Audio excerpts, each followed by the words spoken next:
Dom Pedro IV nasceu em Queluz em 12 de outubro de 1798 e ali faleceu em 24 de setembro de 1834. Era filho do Sr. Dom João VI e da Rainha Sra. Dona Carlota Joaquina. Chamaram-lhe o Rei Soldado pela forma extraordinária como lidou e liderou o chamado Exército Libertador durante a Guerra Civil de 1832-1834. Foi Imperador do Brasil em 7 de setembro de 1822 e subiu ao trono de Portugal em 29 de abril de 1826, trono do qual abdicou em sua filha, a futura Senhora Dona Maria II, em 2 de maio de 1826. Foi rei 3 dias. Nesses 3 dias, a Portugal deu a Carta Constitucional e depois, como regente, em nome de sua filha, defendeu a opção democrática que tinha assumido desde o princípio.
A regência, presidida por Dona Isabel Maria, era constituída, entre outros, pelo Cardeal Patriarca de Lisboa, pelo Duque de Cadaval, pelo Marquês de Valada, pelo Conde dos Arcos, que tinha sido o último vice-rei do Brasil, e por vários ministros.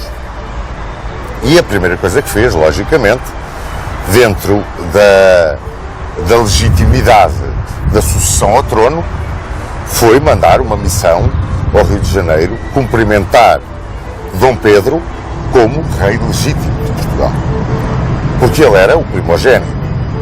Porque nada havia em contrário, no entender da regência, que levasse a que ele não fosse o rei legítimo de Portugal. Bom, mas não era isso que pensavam os absolutistas. Não era isso que pensavam os partidários de Dom Miguel. Não era isso que pensavam todos aqueles que pertenciam ao grupo de Dona Carlota Joaquina. Esses pensavam que Dom Pedro, pelo facto de ter dado a independência ao Brasil, perdera o direito à coroa e mais, perdera a nacionalidade portuguesa. Ora, segundo a lei tradicional do reino, segundo a lei que servia de base às cortes, que servia de base à vida nacional durante séculos, os miguelistas, e daí eles chamarem-se legitimistas, tinham razão. Dom Pedro perdera a nacionalidade portuguesa quando declarou a independência do Brasil e se declarou brasileiro. Foi ele. Aliás, chamavam-lhe o brasileiro.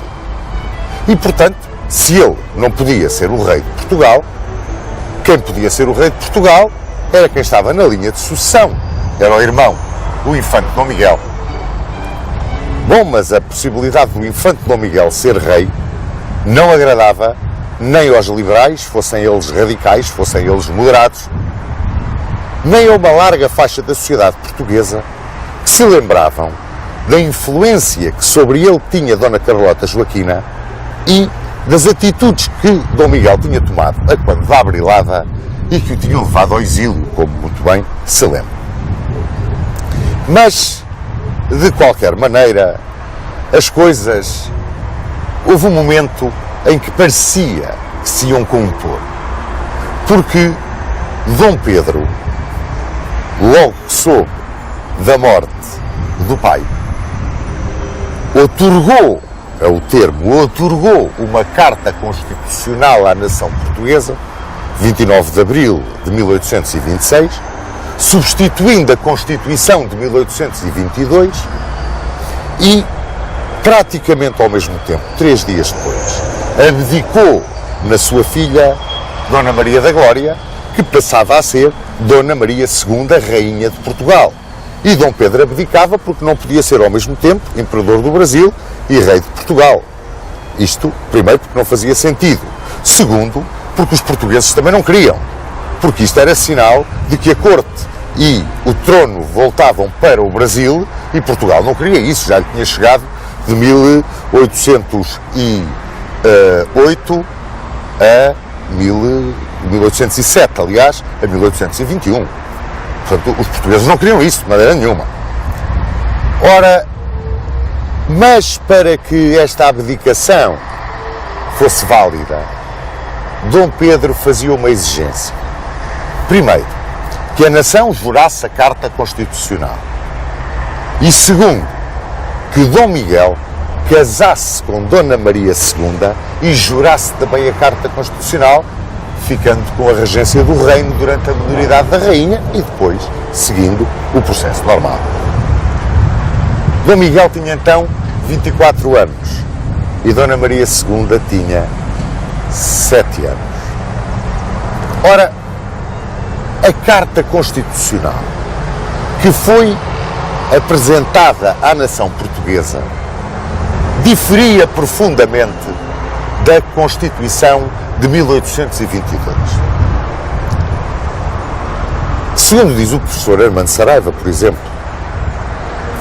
segundo a Constituição de 1822, havia rei porque havia Constituição. Segundo a Carta Constitucional de 1826, havia Constituição porque havia rei. Logo aqui há uma fratura entre a Carta e a Constituição. Mas mais, enquanto que, lembram-se de eu vos ter dito isto, quando se falou das constituintes para fazerem a Constituição de 1822, enquanto que, segundo a Constituição de 1822, o único poder que o rei tinha praticamente era não ter poder nenhum, segundo a Carta Constitucional, o rei tinha o poder arbitral, ou seja, o poder moderador.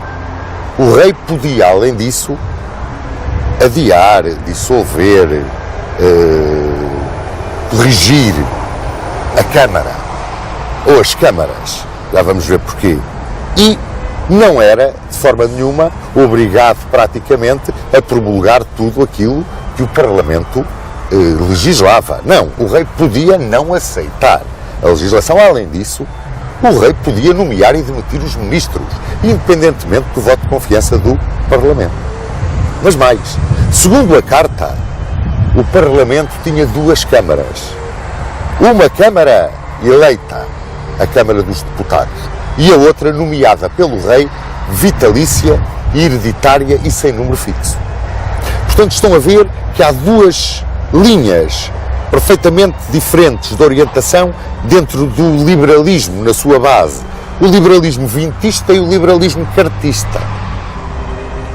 A Constituição de 1822 retratava-se, por assim dizer, num Parlamento unicamarário, só tinha uma Câmara, que era, como se lembram, de mandato bienal e eleito por sufrágio.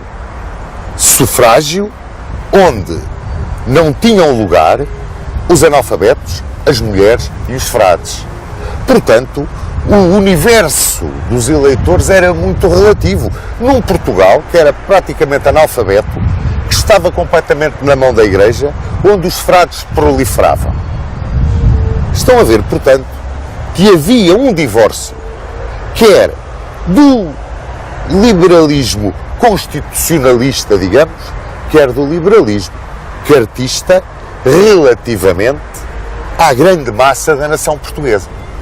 Havia um divórcio.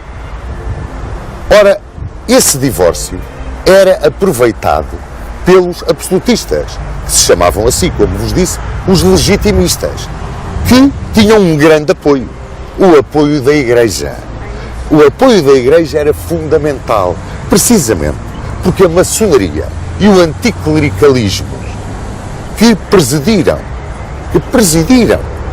às constituintes para a Constituição de 1822 não se esbatia em nada nos partidários da Carta. Ora, isto o que é que originava? Originava que esse divórcio entre a nação levada pela Igreja e quase a reboque dos legitimistas ia chocar frontalmente com o cartismo ou com o constitucionalismo vintista. Sabedora disto, a Regência procurou não promulgar a Carta, não publicar a Carta Constitucional em Portugal. Procurou adiar, dava justificações, não a proclamava. E foi o general Saldanha, que era o governador das armas do Porto, que em julho, se não me engano, de 1826, exigiu que se fizesse a publicação da Carta Constitucional. E a Regência não teve mais remédio. Dona Isabel Maria chamou o general Saldanha ao governo. E os liberais exultaram porque o general Saldanha era um homem com muito prestígio. No meio liberal, era um reconhecido maçom, era hebrista inclusivamente, e era um homem que tinha um grande prestígio junto das Forças Armadas. Mas a ida de Saldanha para o governo, o tinte maçom e o tinte liberal que era dado ao governo, com a apresentação de Saldanha no governo, fez revoltar os absolutistas. E deu-se então a primeira revolta absolutista, a primeira revolta digna desse nome, que foi dirigida por Manuel Bacelar, o Visconde de Montalegre, que revoltou em Trás-os-Montes o Regimento de Infantaria 24. Esta revolta do Regimento de Infantaria 24 foi sufocada, foi vencida pelas tropas do governo que foram contra ela e o Visconde de Montalegre refugiou-se em Espanha. Acontece que foi extraordinariamente bem recebido em Espanha, porque em Espanha reinava Fernando VII, que era um absolutista. Era um absolutista radical, e que tinha sido posto no trono de Espanha por uma intervenção militar do Duque de Angoulême, mandada por Carlos X, que era outro radical absolutista, o Duque de Berry, em França, em nome da Santa Aliança, que tinha uma política radical, antiliberal. Era, por assim dizer, o resultado das campanhas da Revolução e do Império. Era a salvação da Europa monárquica tradicionalista face à vaga deixada pela França, mesmo vencida, nas campanhas da Revolução e do Império. E assim nós tínhamos as posições dos austríacos, dos franceses, dos russos, dos próprios ingleses, que não pertenciam à Santa Aliança, mas que eram o grande fator moderador. Inglaterra, onde agora era primeiro-ministro, um profundo radical antiliberal, que era o Duque de Wellington. Portanto, vejam o panorama que se estava a formar em torno deste choque entre os liberais e os absolutistas, os legitimistas. É claro que tudo se encaminhava para que quem revoltasse tropas absolutistas em Portugal contasse com o apoio da Espanha. E foi precisamente o que sucedeu. Revoltou-se Telo Jordão, pois tristemente famoso. Magesi, que era um homem sério, revoltou-se com tropas também em Trás-os-Montes, não no Alentejo. Magesi revoltou-se no Alentejo, não. Revoltou-se o Marquês de Chaves em Trás-os-Montes. Dom Miguel foi aclamado na Guarda, em Viseu, em Lamega, em Trancoso. O Marquês de Chaves entrou em Braga. Mas as dissidências entre os chefes absolutistas tornavam fraco à partida um exército que tinha totalmente o apoio popular. Meus amigos, o apoio popular era total, era gritado do alto dos púlpitos.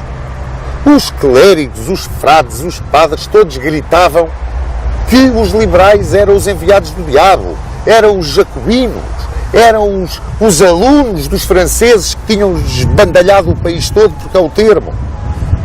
É naturalíssimo aquilo que estava a suceder, a reação do povo do Portugal profundo, amante do trono e do altar, que não percebia uma palavra de política, não entendia uma linha nem da Constituição, nem da Carta, nem sequer era chamado a votar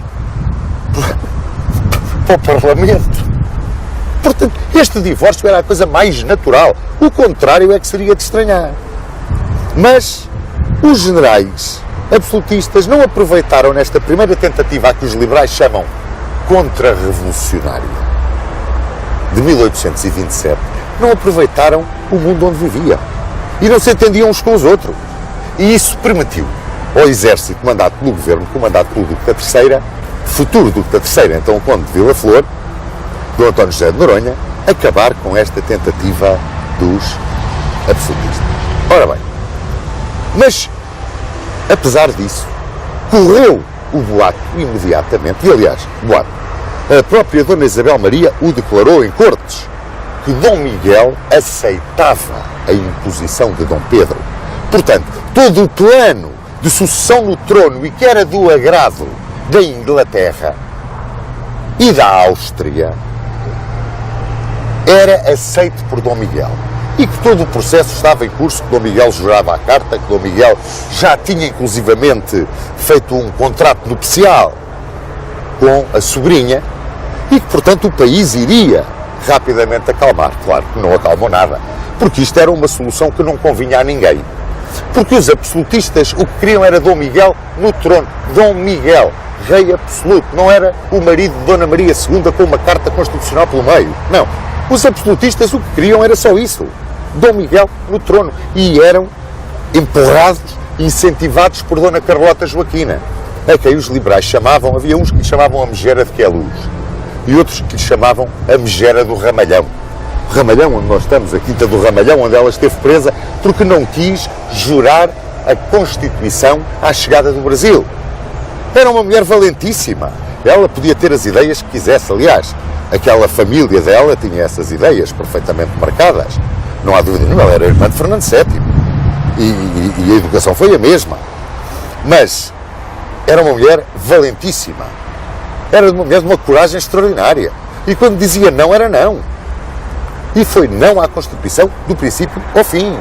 Já lembram-se que, já no Brasil, ela tinha choques tremendos com o marido, com Dom João VI, por causa, inclusivamente, dos movimentos liberais brasileiros e do filho ter ficado no Brasil para ser imperador. Era uma mulher levada da breca, Dona Carlota Joaquina. E Dom Miguel saía à mãe. Era um homem de uma coragem extraordinária, extraordinariamente desembaraçado, extraordinariamente querido do povo. Era amigo dos toureiros, dos fadistas, era um tradicionalista profundo. Era um homem que olhava para dentro da alma do seu país e vivia muito mais a alma do seu país do que o rei Dom Pedro IV, agora abdicando na sua filha, que era maçom, que era um homem muito mais evoluído sob o ponto de vista político. Dom Miguel não, muito embora se diga que Dom Miguel talvez fosse um liberal à inglesa, porque ele conhecia a Europa toda. Dom Miguel sabia que o absolutismo era apoiado, mas ele mesmo por si, e dada a sua educação, o contacto que tinha com o povo e que teve sempre, fazia-o um homem fora dessa linha típica do absolutismo monárquico da Europa da Santa Aliança.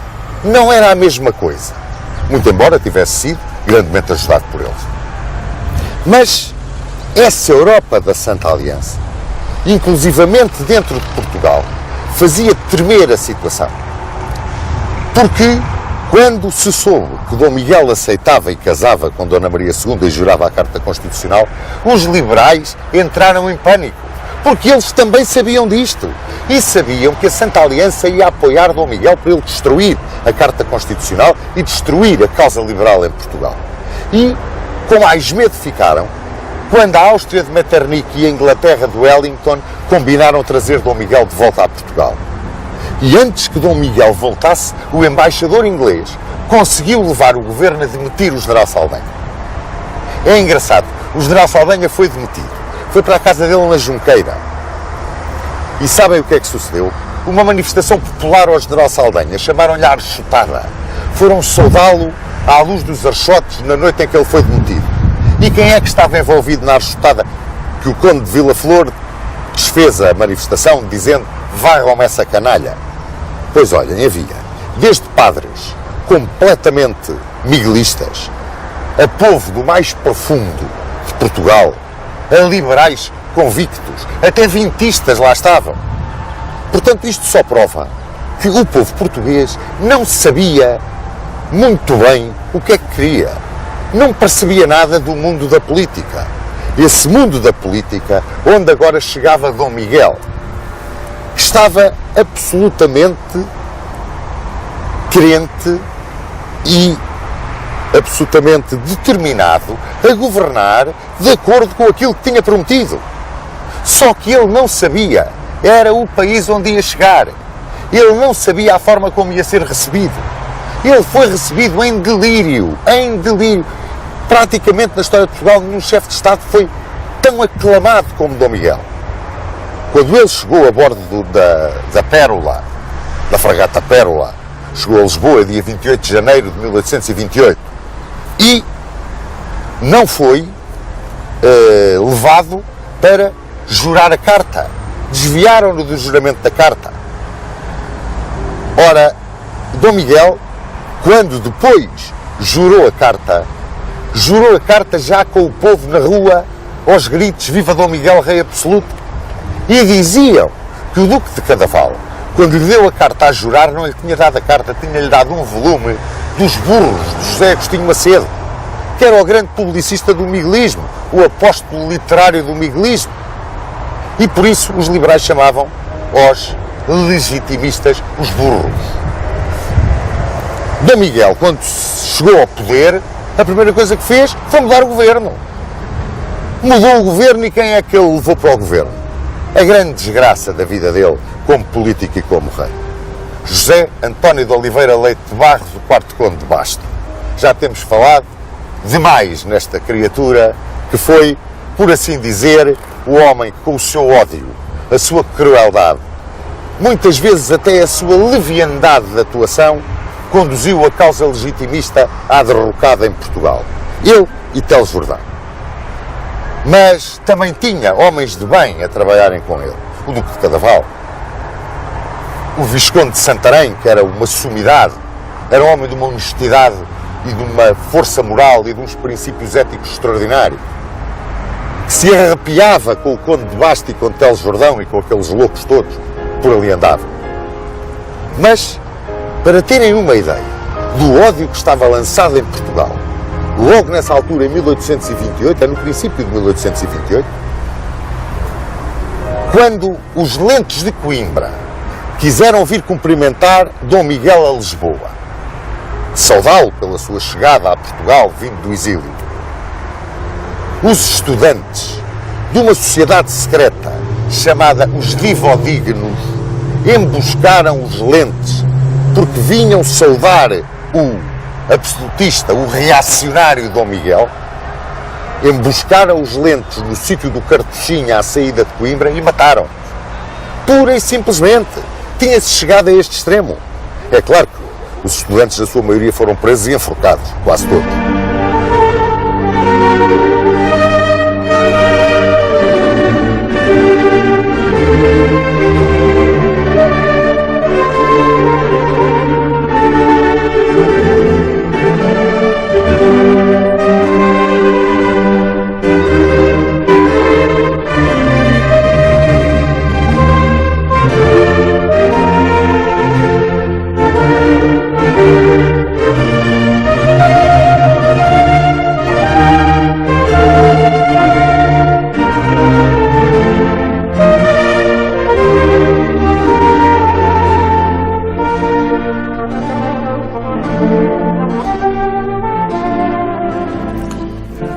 vitória liberal na Guerra Civil abriu no país uma vaga de libertinagem muito perto da anarquia. Grupos sedentos de vingança, grupos de ambiciosos, de oportunistas, chegavam a agravar o próprio regente, para já não dizer as perseguições, as agressões, os vexames dos vencidos. Na capital, em clubes que surgiam por toda a parte, clubes chamados de jacobinos, que não tinham qualquer tradição, qualquer laço com as culturas portuguesas, organizavam-se verdadeiros bandos de extremistas, com caceteiros à mistura, que agrediam e insultavam aqueles que tinham tido a pouca sorte das armas, digamos, que tinham perdido a guerra. E, vale a verdade, não andavam muito longe os liberais vencedores dos Sevedens e dos Sotas Leonardos, das hordas miguelistas quando andavam à solta. E assim, em Tavira, por exemplo, um bando de energúmenos apunhalou o juiz dos órfãos. Como em Serpa, também uns quantos cobardolas com flores azuis e brancas a enfeitarem-se, agrediram e vexaram o brigadeiro Ricardo Soares. Mas os insultos chegaram ao próprio trono. Os grupos extremistas que se instigavam uns aos outros instigaram também a populaça. E a populaça saiu a fazer uma espera aos miguelistas que regressavam desarmados da Guerra Civil. Não contentes com isso, levaram a sua infâmia ainda mais longe. Eram realmente um bando de energúmenos e foram ao Teatro de São Carlos, uma vez que lá foi o regente, assistir a um espetáculo, e fizeram-lhe uma sorriada monumental. Acusavam-no de partidarismo, de proteção familiar, de dar 60 contos ao irmão, clamavam pelas cabeças dos vencidos, enfim, deitavam na sarjeta, afinal de contas, todos os ideais humanitários e humanistas do liberalismo pelos quais se tinham batido. Eles, na sua maioria, muitos desses extremistas e arruaceiros nem sequer tinham ouvido um tiro durante a Guerra Civil. Ou então, tinham pertencido aos grupos que tinham apoiado e aclamado Dom Miguel. Sabe-se lá, na sua inconstância, as massas populares são como são. Mas, no Teatro de São Carlos, no meio da arruaça, atiraram com patacos a Dom Pedro. Moedas. Dom Pedro ficou profundamente perturbado. Levantou-se, teve uma hemoptise violentíssima e, dizendo fora canalha, saiu do teatro debaixo de uma pateada, de uma sorriada, uma coisa verdadeiramente monumental. Estes grupos extremistas que campeavam pela capital tinham a seguir na dureza, na violência, os radicais do vintismo. Bom, esses eram mais ideológicos do que propriamente de violência física. Os radicais do vintismo queriam a Constituição de 1822, criticavam a Carta Constitucional e não a queriam. Mas está bem, pronto, estavam no seu pleno direito, faziam um protesto democrático, não eram da violência física infame dos extremistas. Depois apareceu o grupo dos moderados. O grupo dos moderados que andava à volta de Palmela.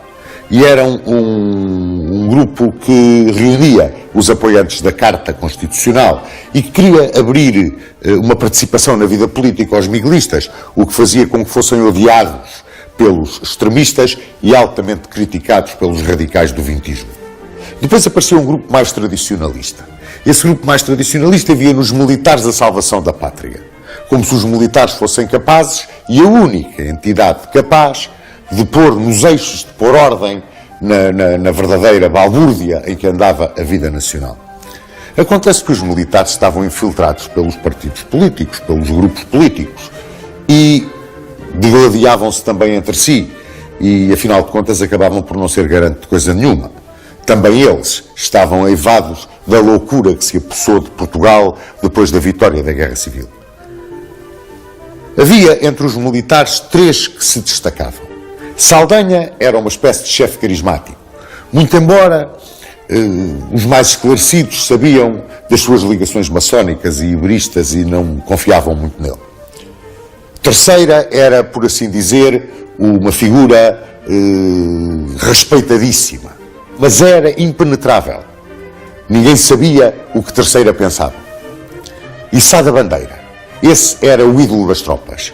Era, por assim dizer, o homem da lealdade institucional à coroa.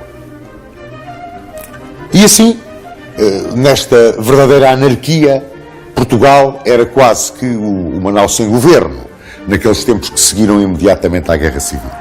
E acrescia a este estado de coisas a lamentável situação económica do país. Porque, meus amigos, Portugal, nessa altura, viveu, talvez, uma das piores situações de toda a sua história. Essa situação radicava, segundo os liberais, na guerra civil, nas destruições que tinham sido feitas na Guerra Civil. Mas, no fundo, onde ela radicava, e aí temos que ser absolutamente conscientes do que sucedeu, radicava no decreto de 28 de janeiro de 1808, em grande parte, que tinha aberto os portos do Brasil a todas as relações comerciais com o estrangeiro em paridade com os portugueses, as facilidades de comércio. Tudo isso que abriu, afinal de contas, o caminho à emancipação, ao Reino Unido de Portugal e do Brasil e até à independência, tudo isso deitou por terra as estruturas comerciais portuguesas. Não há dúvida nenhuma, foram deitadas por terra. A isso juntava-se a verdadeira catástrofe que tinha sido a Guerra Peninsular. As invasões francesas tinham deixado o país completamente destroçado. A sua agricultura desfeita, tudo quanto eram estruturas agrícolas em cinzas. Não nos podemos esquecer da política da terra queimada durante a terceira invasão francesa. A indústria, se alguma existia, estava arrasada. Em Portugal, na altura, não havia mão de obra, não havia tecnologia, não havia quem investisse no capital, não havia quem o soubesse fazer. A indústria era praticamente inexistente. Acrescia a isto a dependência em que tínhamos ficado da Inglaterra durante a verdadeira ocupação que os ingleses aqui fizeram e que, por pouco, não nos transformou num protetorado inglês. Se nós juntarmos a isto o envelhecimento da população, o paupérrimo crescimento demográfico que havia em Portugal, uma população inculta, analfabeta, religiosamente chocada com o decreto de maio de 1834, o célebre decreto do Mata Frades, que era uma verdadeira perseguição religiosa, o decreto de Joaquim Antônio de Aguiar, o Mata Frades, que era uma verdadeira perseguição religiosa. E se juntarmos a isto a tendência que a população começava a ter de sair dos campos para procurar uma melhor vida na cidade e até no estrangeiro, podemos ver que a situação portuguesa era realmente desesperada. Em 15 de agosto de 1834, Dom Pedro IV teve o seu último ato público. Abriu as Cortes. E abriu as Cortes com um discurso em que alertava para os perigos que ameaçavam Portugal. Depois caiu numa profunda prostração. A tuberculose tomou-o de assalto, por assim dizer, mesmo para o fim. Fim que teve no dia 24 de setembro de 1834, aqui no Palácio de Queluz, precisamente neste quarto onde faleceu e nasceu. Aqui se despediu de Manuel Pereira, o soldado, um humilde soldado, era o 82 de Caçadores 5, a quem deu um abraço, dizendo-lhe que era o abraço que dava a todos os seus camaradas que se tinham batido às suas ordens na Guerra Civil. Por alguma coisa lhe chamavam o Rei Soldado. Aqui fechou os olhos. Morria Dom Pedro IV. Morria um rei, um imperador, que abdicou 2 vezes do seu título de rei de Portugal na sua filha, Dona Maria II, e de imperador do Brasil no seu filho, Dom Pedro de Alcântara. Foi um homem que se bateu por um ideal. Não há dúvida nenhuma que foi uma figura galharda de idealista. Amava profundamente a liberdade. Era um homem que acreditava nos princípios humanistas do liberalismo. Foi um homem, foi maçom, mas acreditava que esse era o caminho certo, era o caminho justo. É uma figura respeitabilíssima da nossa história. Marcou uma época. Foi um homem que deixou a todos os portugueses amantes da liberdade uma grande herança. Mas deixava também, por força das circunstâncias que já disse, um país dificílimo de governar e nas mãos de uma criança de 15 anos, Dona Maria II.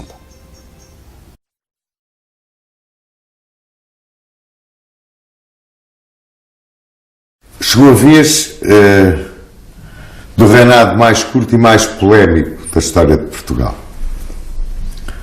Curto porque durou 3 dias, polémico porque as opiniões dividem-se se houve ou não houve reinado, se apenas houve uma regência. Trata-se de Dom Pedro IV, o rei soldado, o bisavô da senhora sua mãe. Gostávamos de saber a opinião do Sr. Dom Duarte acerca deste assunto, que ainda hoje levanta muitas polémicas, a par, claro está, da independência do Brasil, e depois que nos desse uma súmula da sua ideia sobre o que foi a direção operacional na Guerra Civil dirigida pelo Sr. Dom Pedro IV. Eu sempre estive convencido e continuo convencido de que Dom Pedro nunca foi rei de Portugal, porque mesmo que Dom João VI tivesse querido, o rei não pode passar por cima das leis fundamentais do reino. E uma das leis principais é que o rei tem que ser português. Portanto, ao considerar-se rei, um brasileiro, que tinha deixado de ser português, não tinha legitimidade nenhuma. E também não podia deixar à filha, Dona Maria II, futura Dona Maria II, precisa da Maria da Glória, algo que ele não tem. Por isso, creio que nessa época viveu-se um enorme equívoco. Sempre estive convencido também que os dois irmãos, tanto Dom Pedro como Dom Miguel, eram relativamente ignorantes, comparando com a grande cultura do pai, do avô, de quase todos os outros reis. A ida para o Brasil, a descoberta de um mundo novo, andaram por aí a viajar, a ver o país todo, não lhes devia ter deixado muito tempo para estudar. E, por outro lado, a política nessa altura tinha se tornado extraordinariamente ideológica. Queriam que fosse Dom Pedro porque defendia a causa liberal, tinha que ser a todo custo, não é? Quer tivesse direitos, quer não tivesse, não interessava. Então arranjaram aquelas combinações muito estranhas, enfim, depois casar o tio com a sobrinha, uma data de coisas completamente disparatadas. Por outro lado, o Dom Pedro, de facto, era uma personalidade fascinante, era um homem de grande idealismo, grande coragem, ele deixava-se conduzir por ideais e por ideias em que acreditava. Também se deixava conduzir muito pelas saias das mulheres por quem ele se apaixonava, não é? Isso é um facto e deixou numerosos filhos, nomeadamente em Portugal tem bastantes descendentes, não é? Mas isso é o aspecto da vida romântica dela, que e até hoje encanta os brasileiros, não é? E os portugueses. Politicamente foi um bocado desastroso, porque ao separar o Brasil de Portugal, o Brasil perdeu a dimensão europeia e africana e asiática que tinha, ficou isolado na América. Ao decidir abdicar do Brasil, recrutar um exército de mercenários na Inglaterra e invadir Portugal, provocou a Guerra Civil em Portugal, que foi um desastre, não é? E ainda hoje há quem acuse o Dom Miguel de ser o responsável, mas quem invadiu foi Dom Pedro, não é? E com um exército maioritariamente estrangeiro. Ao tomar o poder, finalmente, qual foi a primeira medida que tomou? Foi expulsar, expropriar as ordens religiosas. O país está cheio de magníficos mosteiros e conventos vazios, a cair aos bocados, transformados em quartéis, quando eram centros de ensino, centros de estudo, eram centros médicos, tinham uma função social, pertenciam ao povo. As terras dos mosteiros eram doadas pelo povo, não é? Eram as famílias todas que doavam as terras. Portanto, eu acho que uma personagem extraordinária como Dom Pedro acabou por ser um enorme desastre para Portugal e também para o Brasil. E ele acabou por morrer vaiado na ópera de São Carlos. Ele depois morreu revoltado contra a ingratidão dos portugueses, etc. Enfim, é uma vida dramática. Mas, enfim, depois simboliza toda a força da modernidade liberal, democrática, etc., que pôs as suas esperanças nele, e nesse sentido é realmente um importante símbolo para Portugal. Quanto a ele, era democrata? Não, acho que não. Eu acho que ele era bastante voluntarista e a sua ideia realmente era que ele é que sabia o que estava certo e ia para a frente, não se importando com as leis, com os costumes, com o direito, enfim.